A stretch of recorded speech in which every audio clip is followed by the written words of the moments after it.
আমাদের সকলের প্রিয় প্রাণের মানুষ প্রেমানন্দ মহারাজজি বললেন, যদি কখনো এমন পরিস্থিতি আসে যে যে কোনো ছেলের তার মাকে অথবা বউকে যে কোনো একজনকে বেছে নিতে হবে, তো ছেলের কাকে ত্যাগ করা উচিত, মাকে না বউকে? পরিস্থিতি যতই খারাপ হোক, যেমনই হোক পরিস্থিতি, যে কোনো পরিস্থিতি আসুক না কেন, বউকে নিজের অর্ধাঙ্গিনী ভেবে নিজের জীবনসঙ্গী রেখে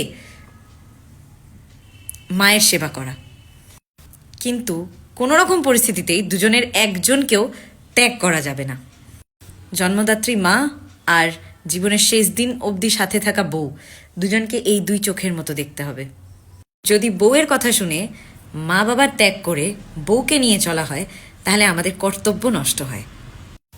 আর এদিকে মা বাবার কথা শুনেও যদি বউকে ত্যাগ করা যায়, স্ত্রীকে ত্যাগ করে দেওয়া যায়, দিয়ে মা বাবার পক্ষ নিয়ে চলা যায়, তাহলেও আমাদের কর্তব্যই নষ্ট হচ্ছে। মহারাজজি বোঝালেন যে যদি বউকে মা কখনো গালি দিয়ে দেয়, তখন মা যদি দুটো কটুক শব্দ বলে দেয়, একটু তিতো ভাষায় কথা বলে, তাহলে বউকে ভীষণ আদর করে বলতে হবে, দেখো তুমি আর আমি তো একই, তুমি আর আমি তো আলাদা নই, তুমি তোমার গুণ দিয়ে মাকে ক্ষমা করে দাও, ওগুলো ধরো না। যেমন আমি আমার মাকে কোনোদিন ফেলতে পারবো না, তুমিও আমার মাকে ঠিক সেরকম কোনোদিন ফেলতে পারবে না, তাই না? আচ্ছা, তোমার নিজের মায়ের সাথে তো ছোটবেলা থেকে তোমার মতের অনেক অমিল হয়েছে। তোমার মা তোমাকে অনেক কথা শুনিয়েছে, তুমিও তোমার মাকে অনেক কথা শুনিয়েছো, কিন্তু সেটা কি মনে সেভাবে নিয়েছো? কারণ তুমি জানো সে তোমার নিজের মা। তো সর্বপ্রথম আমার মাকে তোমাকে নিজের মা ভাবতে হবে, আর আমার মাকেও তোমাকে নিজের মেয়ে ভাবতে হবে। আর যদি বউ কখনো মাকে অকথ্য ভাষায় গালি দিয়ে দিল, কোনো খারাপ কথা বলে দিল, তখন বউকে বোঝাতে হবে যে না, মা পূজনীয়, মায়ের স্থান আলাদাই হয়, সব মায়েরা এক হয়।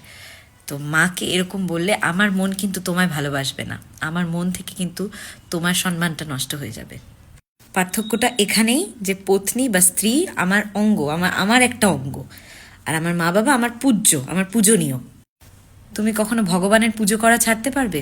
ভগবানের পুজো করতে গেলেও তোমাকে এক হাতে প্রদীপ, এক হাতে ঘণ্টা নিয়ে পুজো করতে হবে। ঠিক সেরকম একটা হাত আমি, একটা হাত তুমি, আর ভগবান হচ্ছেন সেই বাবা মা।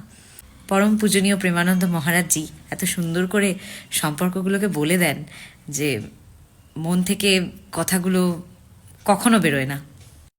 তো প্যার সে বলো, রাধে রাধে।